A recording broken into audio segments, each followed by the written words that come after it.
Shalom jemaat kasih oleh Tuhan, bersyukur pada pagi hari ini kembali kita boleh beribadah bersama-sama. Panggilan ibadah akan terambil dari Mazmur pasal ke-27 ayat yang ke-13 hingga ayatnya yang ke-14. Sesungguhnya aku percaya akan melihat kebaikan Tuhan di negeri orang-orang yang hidup. Nantikanlah Tuhan, kuatkanlah dan teguhkanlah hatimu. Ya, nantikanlah Tuhan. Jemaat kasih oleh Tuhan, mari kita boleh menerima undangan daripada firman Tuhan. Mari kita menantikan Tuhan di dalam ibadah kita. Dan biarlah melalui ibadah kita pada pagi hari ini, Tuhan boleh meneguhkan dan menguatkan setiap kita. Mari kita bersama-sama mempersiapkan hati. Kita masuk ke dalam saat teduh.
Ibadah kita pada pagi hari ini akan kita mulai di dalam nama Allah Tritunggal.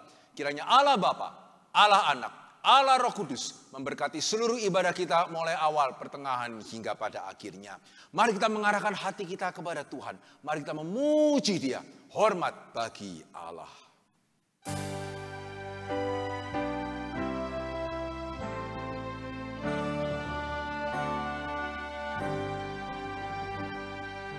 Hormat bagi Allah Bapa, hormat bagi Anak dan Roh Kudus, dari mula sampai sekarang dan seterusnya.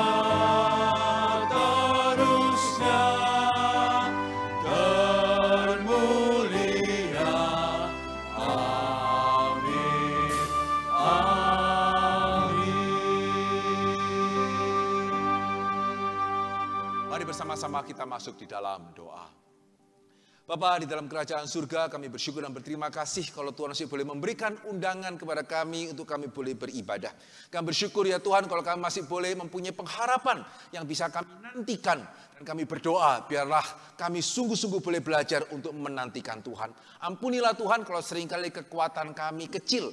Ampunilah Tuhan kalau seringkali ya Tuhan kami sering merasa tawar hati pada waktu kami harus menantikan Tuhan.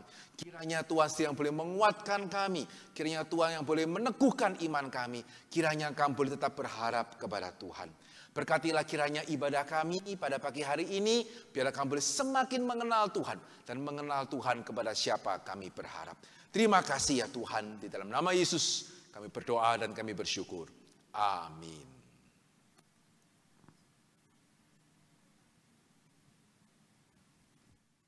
Shalom, selamat pagi Bapak Ibu Jemaat yang terkasih. Satu hari, satu kesempatan lagi Tuhan beri kepada setiap kita orang yang percaya, umat pilihannya untuk datang beribadah kepada Tuhan. Mari kita siapkan hati, pikiran, jiwa raga kita hanya terfokus kepada Tuhan. Agar kita dapat mencari, merasakan dan mengerti kehendak Tuhan di dalam ibadah pagi ini.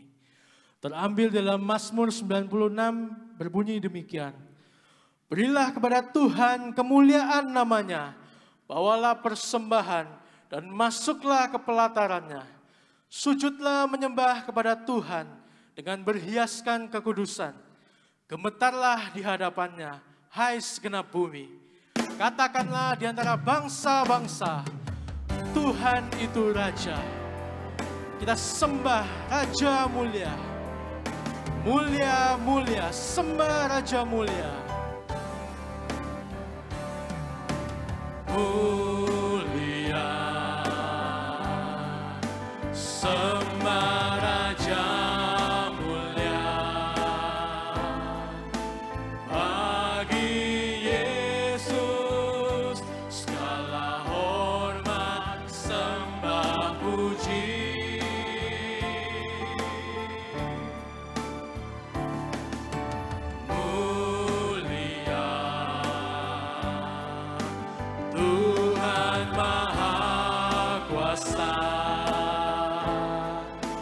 Dari surga terdengarlah hidung pujian. Tinggikan dan muliakan, tinggikan dan muliakan namanya Yesus.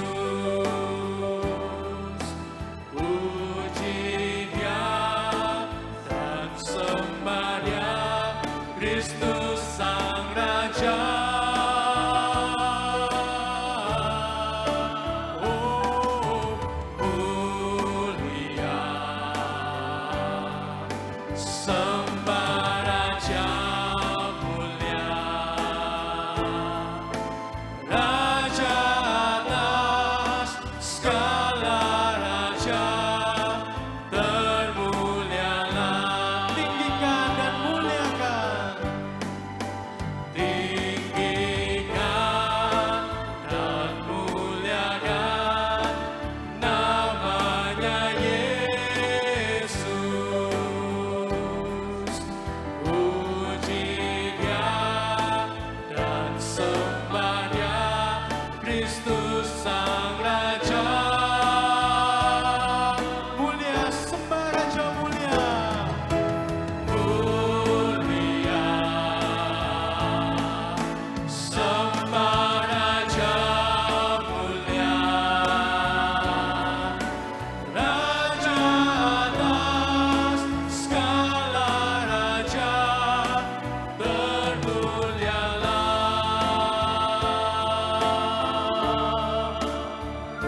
Ya Tuhan, Tuhan kami, betapa mulianya nama-Mu di seluruh bumi. Ya Tuhan, Tuhan kami, betapa mulianya nama-Mu, Tuhan kami, dimuliakan atas seluruh bumi. Ya Tuhan, Tuhan kami, betapa mulianya nama-Mu, Tuhan kami, dimuliakan atas seluruh bumi.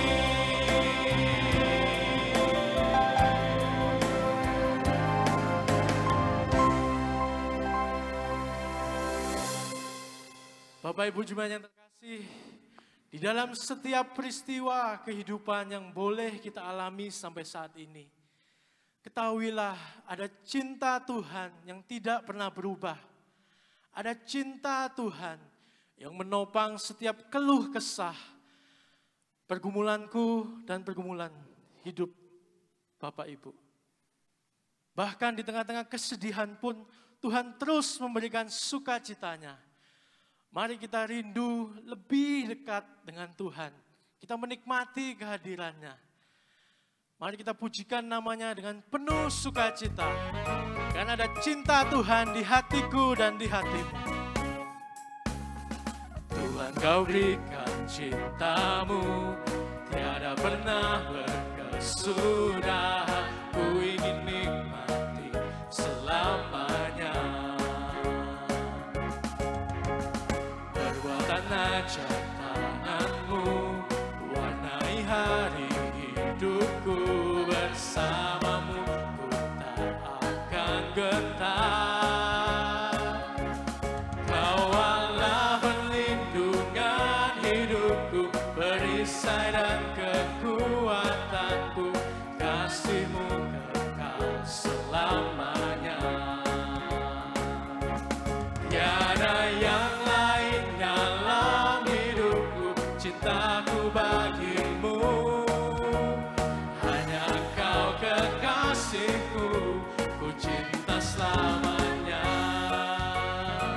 sekali.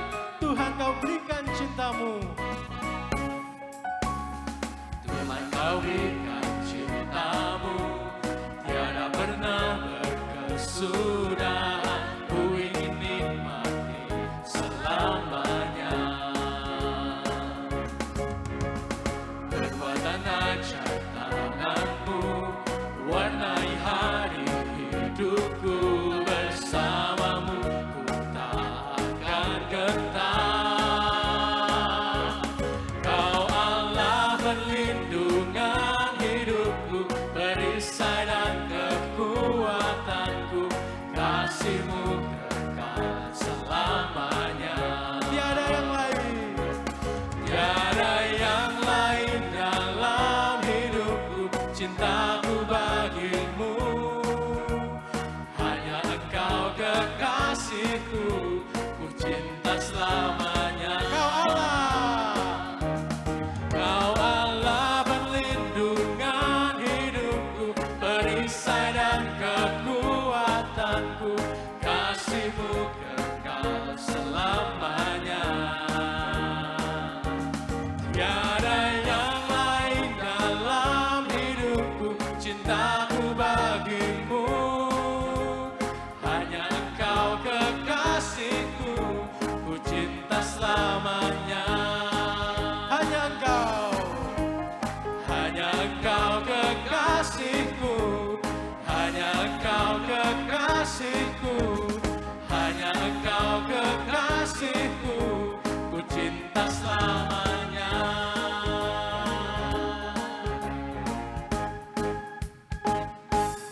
Mari kita berdoa. Tuhan, terima kasih Tuhan. Terima kasih atas cinta-Mu yang tiada berkesudahan bagi setiap kami. Kami tidak dapat melupakan segala kebaikan yang telah kami terima ya Tuhan. Pengorbanan-Mu di atas kayu salib yang begitu mulia, menjadikan diri setiap kami ini berharga. Pagi ini kami bawa hati kami Tuhan, untuk Kau bentuk sesuai dengan firman yang akan sebentar kami dengar ya Tuhan. Terima kasih Tuhan, terima kasih. Amin.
hati hamba yang selalu Kau cari.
Jemaat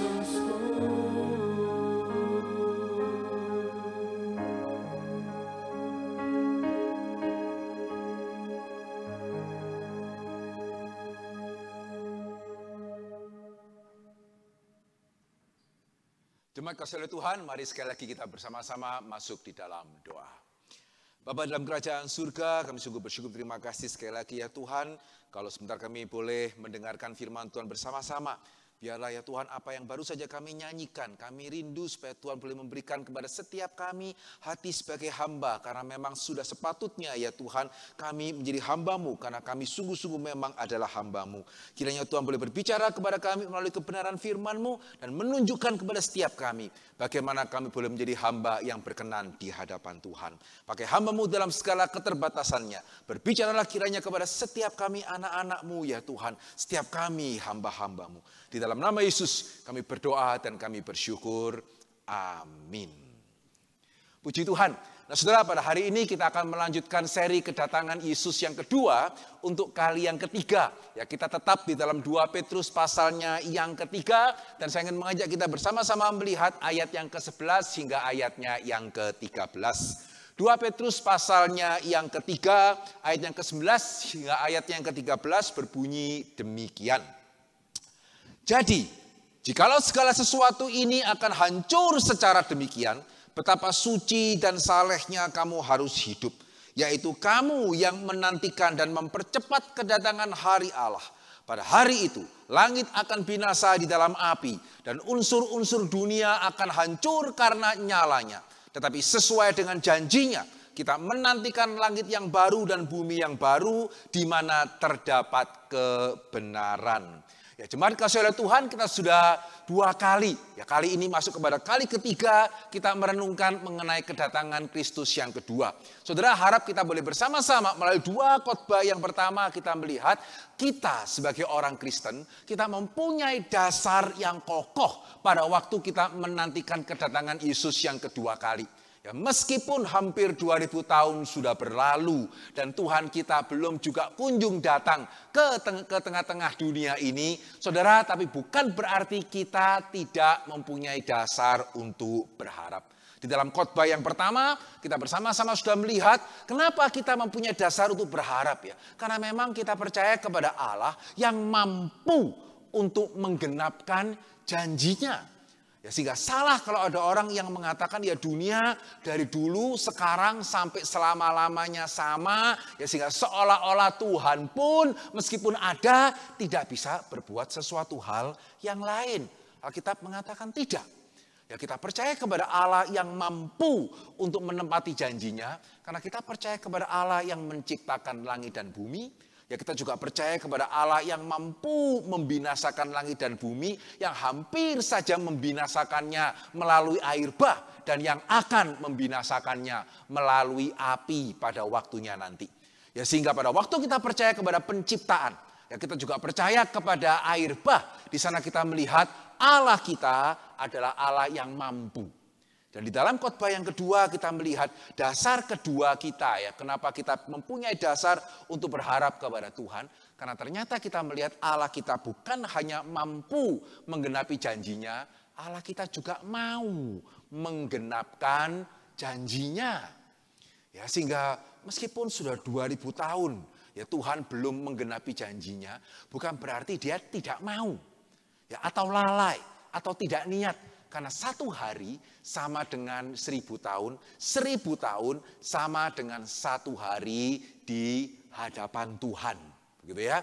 Sehingga pada waktu kita menyadari kebenaran ini, meskipun 2000 tahun hampir berlalu, sama sekali kita tidak mempunyai alasan untuk meragukan bukan hanya kemampuan Tuhan kita, tapi juga tidak punya alasan untuk meragukan kemauan dari Tuhan kita. Dan yang ketiga, mengapa kita mempunyai dasar mengamini kedatangan yang kedua?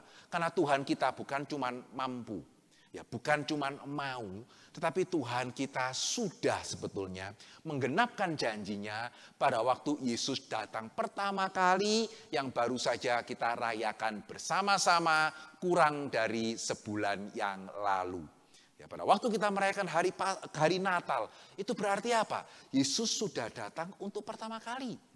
Sehingga kenapa kita yakin dia akan datang kedua kali? Karena dia sudah datang untuk pertama kali. Itu kenapa kita yakin dia akan datang sebagai raja? Karena dia sudah mau datang sebagai juru selamat. Sehingga saudara, saya rindu bagaimana sebagai orang percaya ya, kita harus menjadi orang yang menantikan kedatangan yang kedua. Ya, sebagai orang Kristen tidak ada alasan.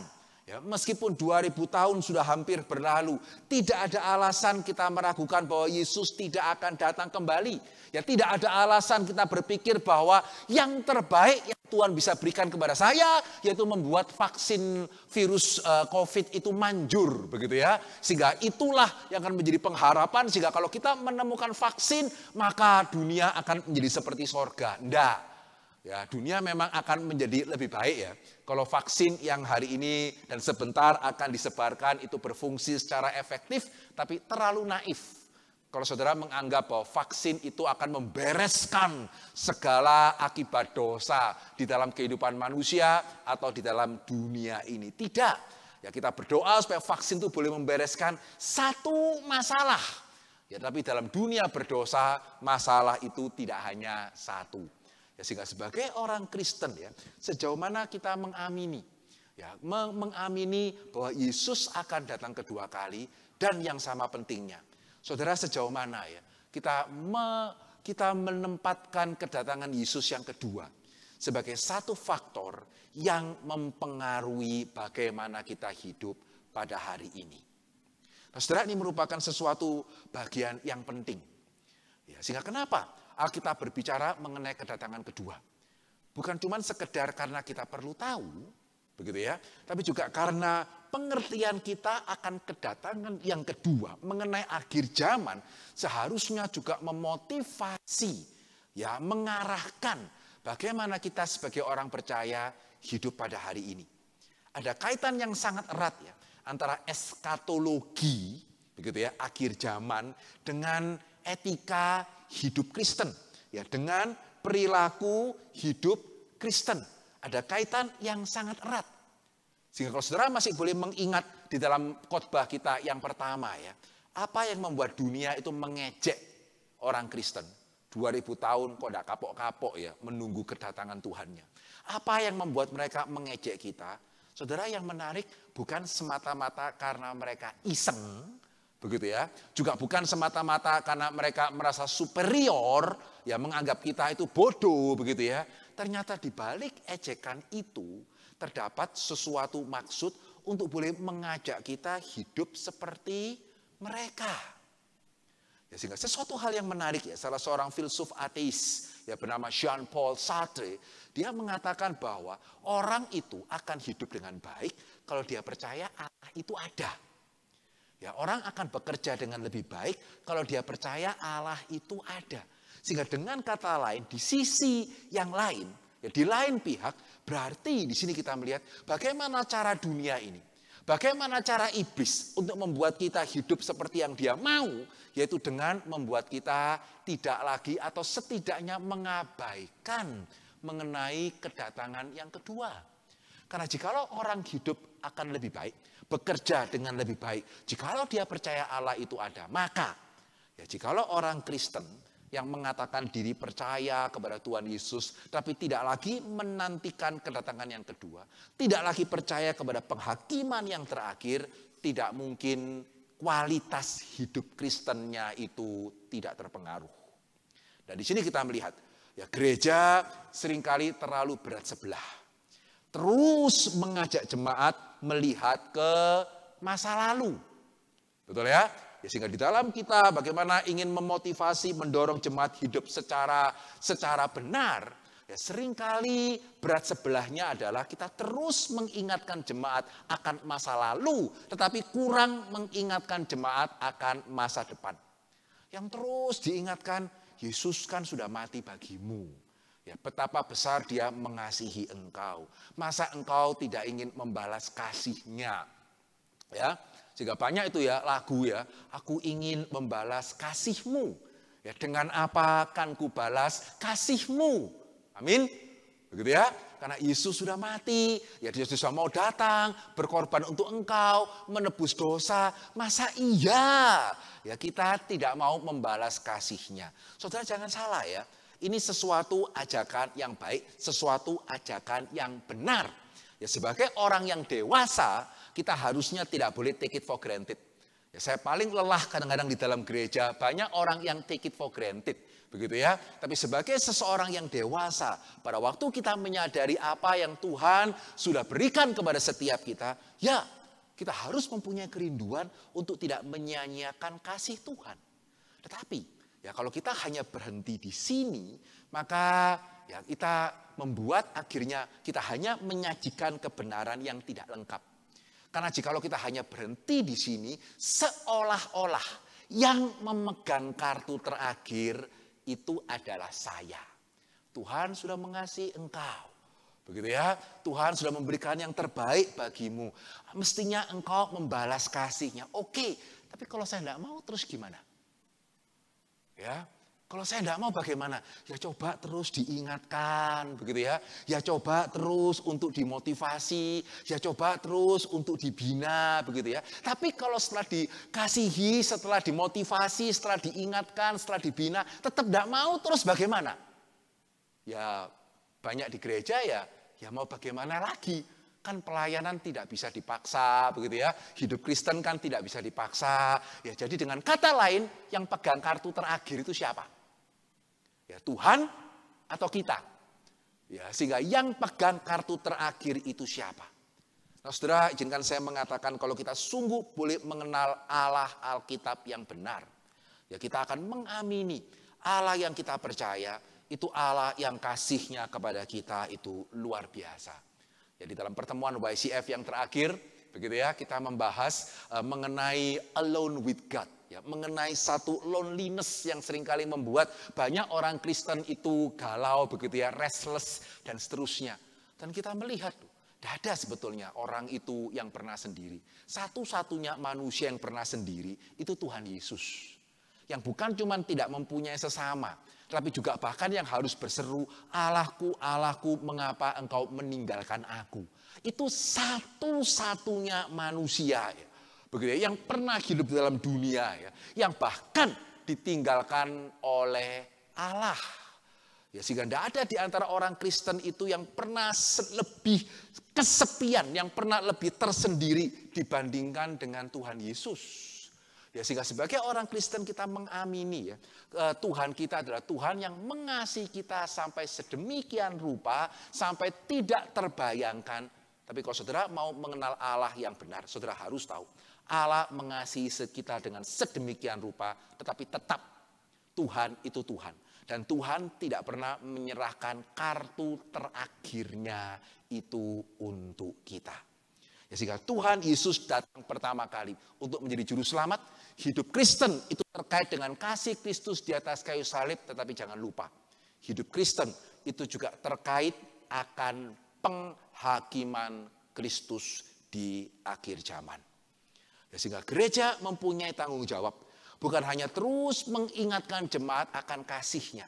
Kita sebagai anak-anak Tuhan bukan tidak cukup kalau hanya terus mengingat kasih Tuhan. Meskipun kasih Tuhan itu melebihi segala pemikiran manusia. Saudara harus tahu kalau saudara percaya kepada Allah yang benar. Allah yang benar itu mengasihi sedemikian rupa. Tapi Allah yang benar juga tetap akan menjadi hakim bagi segala bangsa. Allah yang benar akan menjadi hakim yang terakhir. Sehingga itu kenapa setelah Petrus berbicara panjang lebar ya, berusaha untuk menjelaskan, ya, menolong kita untuk mengerti mengapa kita masih mempunyai dasar untuk menantikan kedatangan yang kedua. Jadi dalam bagian yang terakhir Petrus memberitahukan kepada kita tujuannya. Dan ternyata tujuannya bukan sekedar untuk memberitahu supaya sekarang saya tahu 1 hari sama dengan 1000 tahun di hadapan Tuhan ya, begitu ya. Sekarang saya itu tahu ya, sudah ya, tidak. Tetapi di dalam 2 Petrus pasal ketiga ayat yang ke-11 dikatakan apa? Jadi, jikalau segala sesuatu ini akan hancur secara demikian, betapa suci dan salehnya kamu harus hidup. Sehingga perhatikan, Kenapa Pak Petrus berbicara panjang lebar mengenai kedatangan kedua, mengenai penghakiman terakhir? Saudara, kita melihat ada kaitan antara eskatologi dengan hidup Kristen. Ya, jadi ya jikalau kamu tahu segala sesuatu akan hancur dengan sedemikian rupa, ya betapa suci dan salehnya kamu itu harus hidup. Dan menarik ya, Petrus tidak mengatakan, jadi jikalau kamu tahu, ya betapa Yesus mengasihi kamu, ya Yesus mati bagi kamu, bahkan dia satu-satunya yang paling tersendiri, betapa sucinya dan salehnya kamu harus hidup. Mau ya, jangan menyia-nyiakan kasih Tuhan ya, please mau. Begitu ya, tolong mau, karena Tuhan sudah begitu mengasihi kita. Aduh, jangan sampai kamu enggak mau hidup saleh, tolong supaya kamu mau. Enggak. Begitu ya, Petrus mengatakan apa? Jadi, ya karena kamu tahu, ya betapa segala sesuatu akan hancur dengan demikian rupa. Betapa salehnya, betapa sungguh-sungguhnya seharusnya kamu harus hidup. Ya, sehingga pada waktu kita menyadari akan hal ini ya, di sini kita melihat pada waktu orang Kristen tetap mau hidup secara duniawi, ya memuaskan nafsu duniawinya. Saudara, yang menjadi masalah kita bukan cuma sekedar kita itu tidak tahu berterima kasih, ya sudah menerima kasih baru merayakan Natal begitu ya, sebentar lagi merayakan Jumat Agung dan Paskah, tetap hidup seperti yang kita mau. Ya, kalau kita tetap seperti itu, yang menjadi masalah bukan cuma sekedar kita tidak tahu berterima kasih, tapi kita itu tidak masuk akal. It doesn't make any sense. Begitu ya, orang Kristen yang terus hidup seperti dia itu bukan Kristen, terus memuaskan nafsunya, bukan cuma sekedar tidak tahu berterima kasih, tapi izinkan saya mengatakan apa adanya, itu bodoh. Begitu ya, itu tidak masuk akal. Seorang penafsir mengatakan itu seperti ya saudara sudah tahu perusahaan itu bakal bangkrut. Ya saudara beli semua sahamnya. Itu apa? Begitu ya. Dan lebih tidak masuk akal lagi untuk saudara bisa mendanai pembelian saham dari perusahaan yang akan bangkrut. Saudara korupsi kanan, korupsi kiri. Tipu kanan, tipu kiri. Ya, sikut kanan, sikut kiri. Begitu ya. Demi untuk apa? Demi supaya saya bisa mengakuisisi saham dari perusahaan yang pasti bangkrut. Begitu ya. Itu bukan cuma sekedar secara moralitas patut dipertanyakan, ya, tapi juga secara intelektualitas itu masalah besar sekali. Betul ya? Atau kalau saya boleh pakai contoh yang lebih sehari-hari, kalau kita mau makan yang tidak sehat, ya at least carilah makanan yang saudara betul-betul suka. Gitu ya, sehingga sesekali makan yang kurang sehat karena saya betul-betul suka. Sangat susah untuk dimengerti ya kalau ada orang yang makan makanan yang kurang sehat sekaligus yang dia kurang suka. Amin. Begitu ya. Ya, sehingga saya sangat menghindari makan telur puyuh ya. Ya, karena satu itu kolesterolnya tinggi, yang kedua saya dari dulu kurang begitu suka telur puyuh. Kalau terpaksa gitu ya harus menghargai yang ulang tahun atau di pesta pernikahan, ya sudahlah makan satu. Ya tapi sebisa mungkin itu tidak makan. Kenapa? Sudah tidak sehat, kurang suka lagi. Ya kalau durian ya sesekali boleh dicoba lah ya, begitu ya, sesekali ya. Apalagi kalau musangking begitu ya, ya sesekali itu boleh dicoba. Kenapa? Ya karena suka. Ya sehingga makan makanan yang tidak sehat tetapi suka, ya ini kurang sadar kesehatan, tapi masih bisa dimengerti. Ya, tapi kalau sudah makan makanan yang tidak sehat, tapi ya tidak suka, itu ya bukan cuma sekedar kurang tahu kesehatan ya, tidak tahu kurang apa lagi ya. Saudara, sejauh mana kita itu menyadari, ya sehingga sebagai orang Kristen, ya pada waktu kita hidup tidak mau kembali kepada firman Tuhan, kita tetap mau hidup seperti apa yang kita mau, begitu ya. Kita tidak mau kembali kepada Tuhan, bukan cuma sekedar masalah saudara dan saya kurang tahu berterima kasih loh. Itu berarti kita betul-betul kurang menyadari apa yang akan terjadi akan dunia ini. Ya, sehingga kenapa kita perlu menyadari kedatangan kedua? Karena yang pertama, kita perlu menyadari bahwa dunia ini hanya sementara dan bukan cuma sekedar hidup itu hanya sementara. Ini sama tetapi tidak sama, serupa tetapi tidak sama. Ya, seringkali orang mengatakan, ya hidup ini untuk sementara. Ya, segala sesuatunya akan kembali di peti, begitu ya, berapa kali berapa. Ya, sehingga kita mesti eling pada waktu kita tinggal di dalam dunia ini, ya karena kita lahir tidak membawa apa-apa, kita juga nanti pulang tidak membawa apa-apa. Karena hidup itu hanya sementara. Tetapi kedatangan kedua memberitahukan kepada kita, ya ternyata bukan cuma hidup ini hanya sementara, tapi ternyata juga dunia ini hanya sementara. Bedanya apa, Pak? Kan sama-sama itu tidak berakhir. Semua sama-sama akan berakhir, begitu ya. Sama-sama saya tidak bisa membawa. Oh ya, tapi ada satu perbedaan yang penting. Ya, pada waktu kita menyadari bukan cuma hidup itu sementara, tetapi dunia itu sementara. Kita perlu menyadari pada saatnya bukan cuma sekedar apa yang kita miliki tidak bisa kita bawa, tetapi juga pada saatnya apa yang kita miliki bahkan tidak bisa kita wariskan. Ya, karena segala sesuatu, dunia beserta seluruh isinya itu akan berlalu. Ya, sehingga kalau hidup hanya hidup yang sementara, dunia akan selama-lamanya ada, begitu ya. Ya sudah, banyak orang memakai dalih, ya saya kerja sedemikian keras ini untuk anak, Pak. Ya, bahkan tidak ada waktu untuk yang lain, bahkan tidak ada waktu untuk anak karena saya bekerja untuk anak, gitu ya. Apalagi untuk Tuhan tidak ada waktu karena saya bekerja untuk anak. Ya, meskipun sering kali izinkan saya mengatakan itu sebagian besar lebih kepada excuse, begitu ya, bukan yang sebenarnya, tapi oke lah, begitu ya, karena dia masih punya anak. Ya, sehingga meskipun saya bekerja mati-matian, tidak punya waktu untuk Tuhan, bahkan tidak punya waktu untuk anak. Tapi kan setelah saya mati, ya apa yang saya dapatkan itu saya wariskan kepada anak demi untuk dia. Padahal sungguh mati, anaknya mungkin lebih pilih kalau orang tuanya bisa menyediakan waktu untuk dia, begitu ya. Dan tidak perlu harta sedemikian banyak yang diwariskan oleh orang tuanya. Tapi oke lah, at least kayak tadi ya, makan buah yang tidak sehat, tetapi ya masih enak. Tapi kalau warisan pun tidak ada, yang diwariskan pun tidak ada, terus buat apa? Ya kalau segala sesuatu itu akan hancur secara demikian. Saudara menimbun, bahkan tidak ada waktu untuk yang lain. Bahkan untuk saudara menimbun, saudara menjerumuskan, saudara menyusahkan begitu banyak orang lain. Dan terakhir, bukan cuma saudara tidak bisa menikmati. Begitu ya, istri saudara juga tidak bisa menikmati, anak saudara juga tidak bisa menikmati, cucu saudara juga tidak bisa menikmati. Karena segala sesuatu akan berakhir, itu buat apa? Ya, sehingga biar firman Tuhan pada hari ini kita renungkan baik-baik.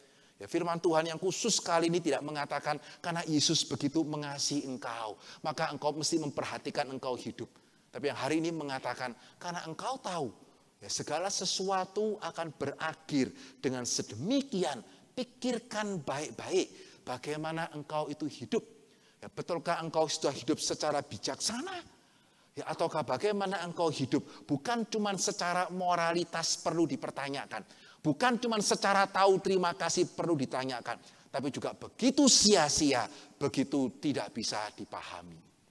Ya, sehingga pada waktu kita mengamini Yesus akan datang untuk yang kedua kali. Berarti di sini kita melihat yang pertama, dunia akan berakhir, bukan cuma hidup. Ya, tapi dunia akan berakhir. Tetapi juga yang kedua, hidup itu sendiri harus dipertanggungjawabkan karena pada waktunya betul-betul tidak ada satu hal pun yang bisa menutupi kita, menutupi apa yang kita lakukan di hadapan Tuhan. Nah, saudara, tiba waktunya ya. Kita sedikit lebih meneliti apa yang akan terjadi pada waktu Yesus datang yang kedua kali. Bolehkah kembali kita melihat dari 2 Petrus pasal yang ketiga ayat yang ke-10, ya, yang sudah kita baca sebetulnya pada kesempatan sebelumnya, tapi hari ini kita baru berkesempatan untuk melihat dengan lebih dekat. Dikatakan apa? 2 Petrus pasal ketiga ayat yang ke-10, dikatakan pada hari tetapi hari Tuhan akan tiba seperti pencuri. Pada hari itu langit akan lenyap dengan gemuruh yang dahsyat. 1, 2, unsur-unsur dunia akan hangus dalam nyala api. Dan 3, bumi dan segala yang ada di atasnya akan hilang lenyap. Ya, sehingga menurut 2 Petrus pasal yang ketiga ayat yang ke-10, di sini kita melihat ada 3 hal itu yang akan terjadi pada waktu Yesus datang kedua kali sebagai hakim atas langit dan bumi. Ya, dikatakan yang pertama, langit akan lenyap. Ya, dengan gemuruh yang dahsyat. Begitu ya, saudara bisa membayangkan ya, seperti bangunan atau gedung itu sedang goncang dan kemudian runtuh. Ya, tidak bisa dibandingkan dengan World Trade Center ketika runtuh. Ya, seperti gambarannya bisa menggambarkan langit dan kuasa-kuasa langit itu akan goncang. Yang sekarang kita melihat begitu stabil begitu ya, itu akan goncang. Dan yang kedua dikatakan unsur-unsur dunia akan hangus di dalam api. Apa yang ada di bawah bumi, apa yang sekarang tersimpan di bawah bumi, itu akan hangus oleh api. Dan apa yang ada di permukaan bumi, termasuk segala sesuatu yang dilakukan di atasnya, itu akan disingkapkan. Ya, sehingga 3 gambaran ini sebetulnya mau memberitahukan 2 hal kepada setiap kita. Yang pertama, tidak akan ada yang tetap sama.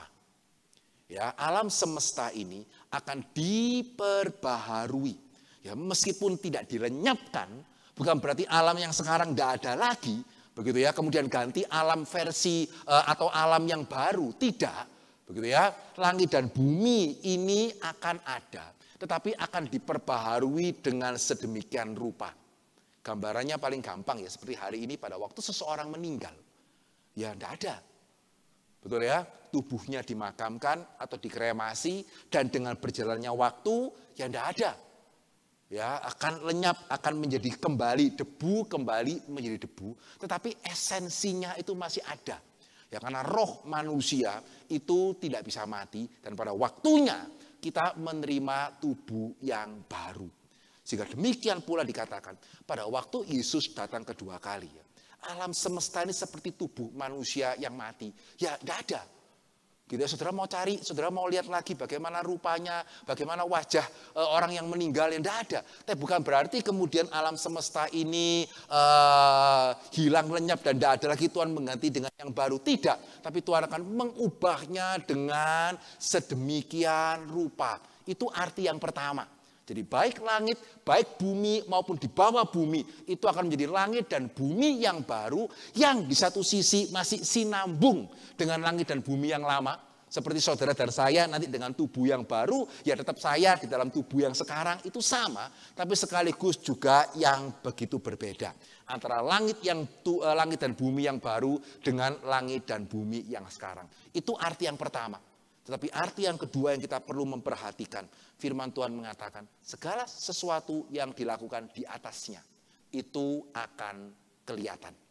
Ya, tidak ada satupun yang bisa dipakai untuk menutupi perbuatan kita. Mau cari penutup dari mana? Hilang semua. Ya, seperti hari ini ketika seseorang meninggal, hanya roh. Roh itu mau ditutupi bagaimana? Kelihatan di mata Tuhan itu begitu jelas. Ya, demikian pula ketika Alkitab mengatakan langit akan bergoncang. Ya, unsur-unsur bumi akan musnah dari api. Yang di permukaan pun itu akan tidak ada. Dan semua yang dilakukan di sana itu akan tersingkap. Itu mau mengatakan segala sesuatu yang kita lakukan di dalam dunia ini akan dipertanggungjawabkan di hadapan Tuhan. Tuhan tidak perlu CCTV. Ya, Tuhan tidak perlu menghadirkan saksi-saksi begitu ya. Diri kita sendiri akan menyaksikan dosa-dosa kita sendiri di hadapan Tuhan. Dan setiap orang harus memberikan pertanggungjawaban di hadapan Tuhan. Ya, sehingga saudara, bolehkah pada hari ini, ya, selama kesempatan masih diberikan kepada setiap kita mengingat pada khotbah yang terakhir ya. Kenapa kok Tuhan belum juga segera datang sampai hari ini? Oh, karena 1 hari sama dengan 1000 tahun. Tapi juga karena Tuhan memberikan kepada kita kesempatan. Bolehkah hari ini kita sungguh-sungguh melihat dalam diri kita. Saya sudah pakai kesempatan itu dengan baik atau tidak ya? Karena bukan hanya sekedar hidup. Tetapi dunia ini akan berlalu. Dan bukan cuma segala sesuatu akan berlalu. Tetapi segala sesuatu akan disingkapkan. Ya, sehingga saudara, biarlah kita menyadari. Kenapa kita harus hidup sungguh-sungguh untuk Tuhan? Karena Yesus begitu mengasihi kita. Ya, dia mau datang ya sebagai juru selamat, mati di atas kayu salib. Tapi bolehkah sebagai penutup khotbah ini, kita sekali lagi mengingat apa yang dikatakan di dalam 2 Petrus pasal ketiga ayat yang ke-11. Jadi, jikalau segala sesuatu ini akan hancur, dan hancur secara sedemikian, betapa suci dan salehnya kamu harus hidup. Ya, betapa sungguh-sungguhnya kita harus hidup, yaitu kita yang menantikan kedatangan Kristus yang kedua kali. Amin. Mari kita berdoa. Bapa di dalam kerajaan surga, kami syukur dan berterima kasih ya Tuhan untuk kesempatan yang Tuhan berikan kepada kami sebelum terlambat. Bapa dalam kerajaan surga, ampunilah kami kalau selama ini kami mungkin hanya mengenal kasih Tuhan. Kami hanya mengenal Tuhan yang mengasihi kami. Sehingga seolah-olah kami yang memegang kartu terakhir. Kami yang menentukan Tuhan dan bukan Tuhan yang menentukan kami. Sehingga ampunilah kalau keyakinan yang salah ini membuat kami seringkali kurang memiliki hati yang takut akan Tuhan. Kami bersyukur kalau sebelum terlambat Tuhan boleh mengingatkan kami. Sebelum terlambat Tuhan boleh membukakan kebenaran kepada setiap kami.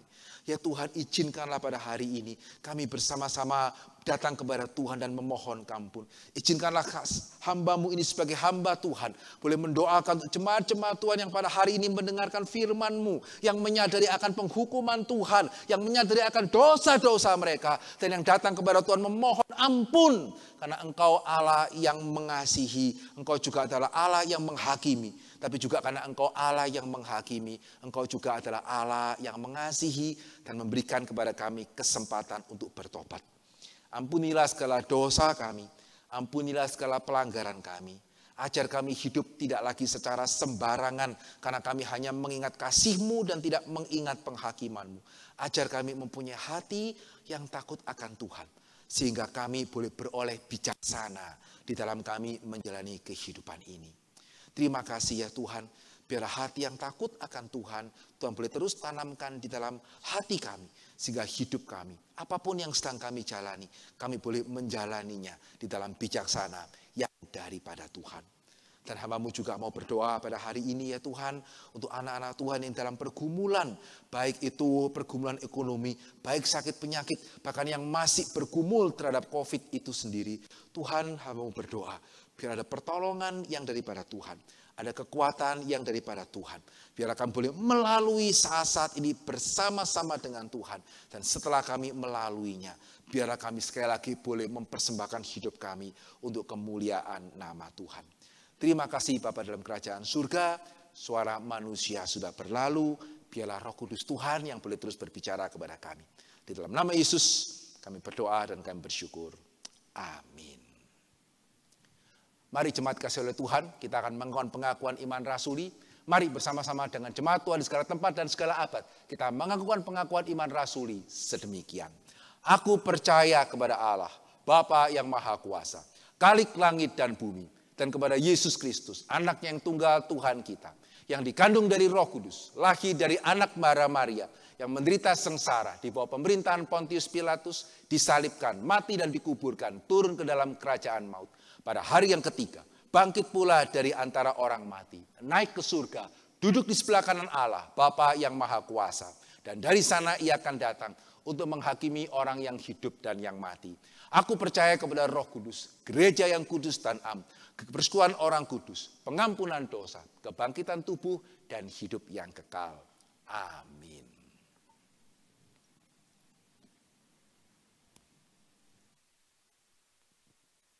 Tibalah saatnya kita meresponi firman yang telah kita dengar. Kita mau memberikan persembahan kita yang terbaik pada pagi hari ini. Sambil kita menyanyikan lagu Setia.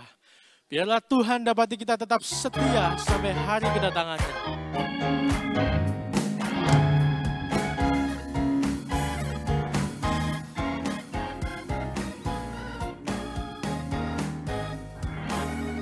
Di dalam dunia penuh dosa selalu berubah, langit pun goncang, dan iblis pun giat bekerja, banyak anak Tuhan tersesatlah. Apakah engkau juga bimbang, hatimu khawatir tak berdaya? Bangkit bagi Tuhan surga, bagi rajamu tetap setialah. Setia, setia, nyatakanlah tekadmu. Setia bekerja, setia bagi rajamu. Setia, setia, jangan pandang manusia, susah apapun, tetap sandarlah, Tuhan tahu setiamu.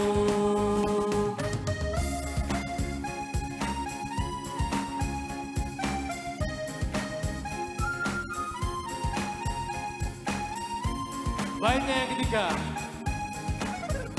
haruslah kau selalu setia, hanya memperkenankan Tuhanmu. Kesusahan bukan yang bakal ganti-gantinya mahkota mulia. Dia akan kembali dan menyambut semua hamba-Nya yang setia. Kelak Dia berkata, hai engkau, masuklah dan berjamu denganku. Setia, setia, nyatakanlah tekadmu. Setia bekerja, setia bagi rajamu. Setia, setia, jangan pandang manusia, susah apapun, tetap sandarlah, Tuhan tahu setia, setia, setia, setia, nyatakanlah tekadmu. Setia bekerja, setia bagi rajamu. Setia, setia, jangan pandang manusia, susah apapun, tetap sandarlah, Tuhan tahu setiamu.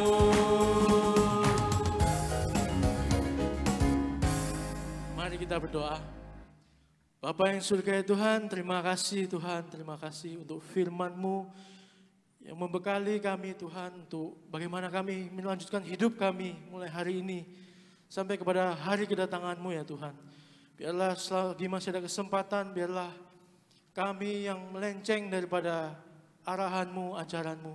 Biarlah hari ini kami kembali Tuhan, mau mengikuti arahan-Mu sesuai dengan firman Tuhan.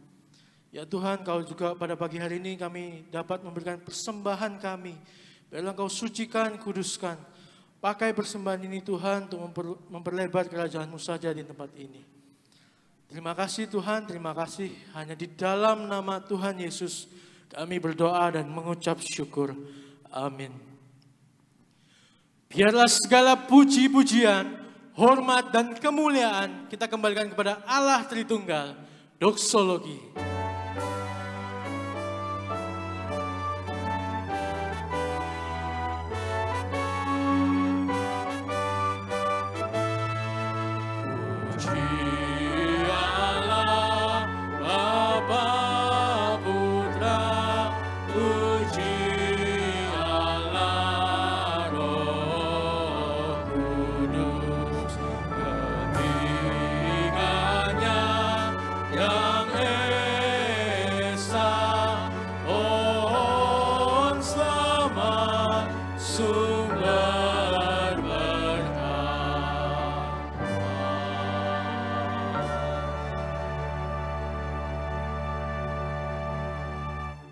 Jemaat dikasihi oleh Tuhan, marilah kita boleh menerima berkat yang daripada Tuhan di tempat kita masing-masing.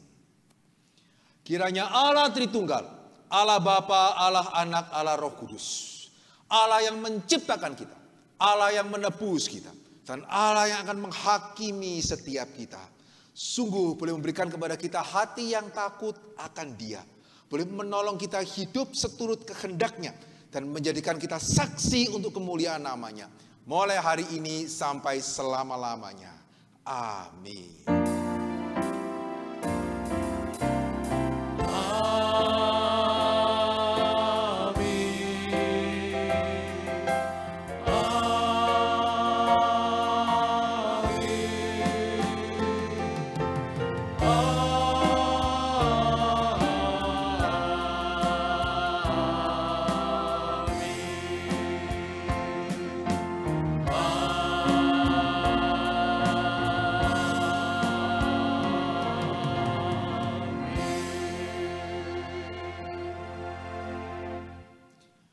Puji Tuhan.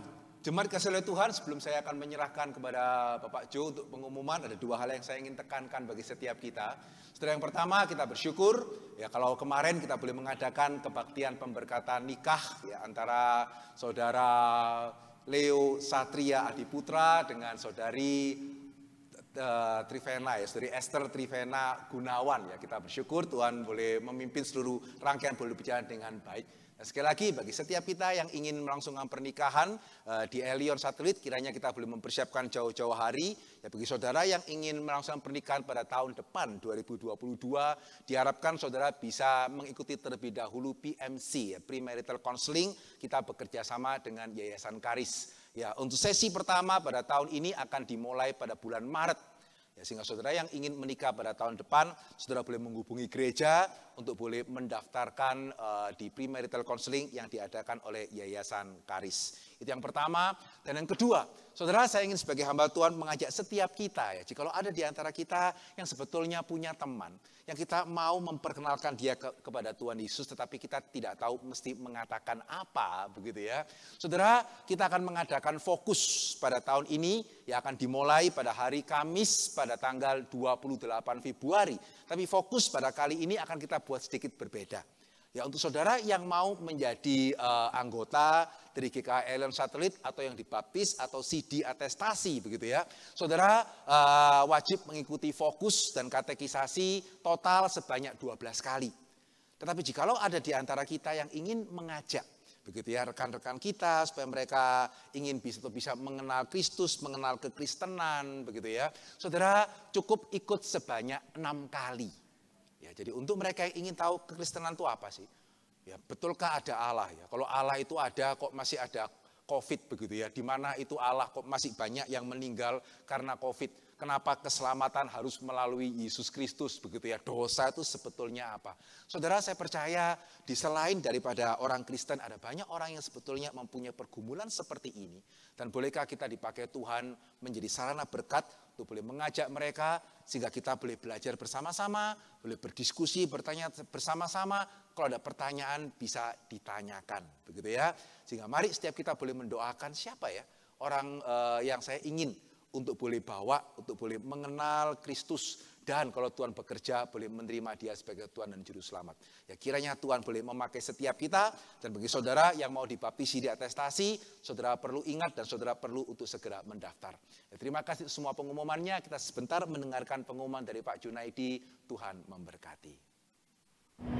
Shalom, selamat pagi Bapak Ibu sekalian. Hari ini kita ada 3 pengumuman penting. Yang pertama, Rabu ini pada tanggal 27 Januari jam 7 malam, kita ada persekutuan wilayah gabungan dengan tema alat yang mulia dengan pembicara yaitu Bapak Paul Andre. Mari kita daftar untuk ikut, silakan.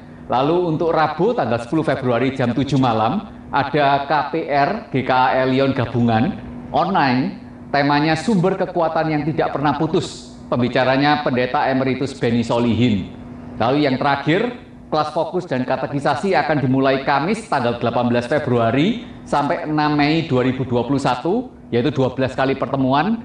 Bapak Ibu sekalian, tolong diperhatikan untuk fokus kali ini kita akan menjadi 2 bagian, yaitu 6 kali pertemuan pertama dan 6 kali pertemuan yang kedua. Untuk 6 kali pertemuan yang pertama, saya undang Bapak Ibu sekalian bisa mengundang orang-orang yang mungkin belum percaya atau orang-orang yang mempunyai pertanyaan-pertanyaan tentang iman Kristen. Silakan mengikuti, tidak ada obligasi apa-apa, ikut Setelah itu ada pertanyaan, silakan tanyakan. Setelah itu dia tidak mau ikut lagi, silakan kembali. Kalau mau menjadi anggota gereja kita, silakan mengikuti yang 6 pertemuan berikutnya. Baik, demikian untuk pengumuman pada hari ini. Ingat, stay home, stay safe, God bless you all.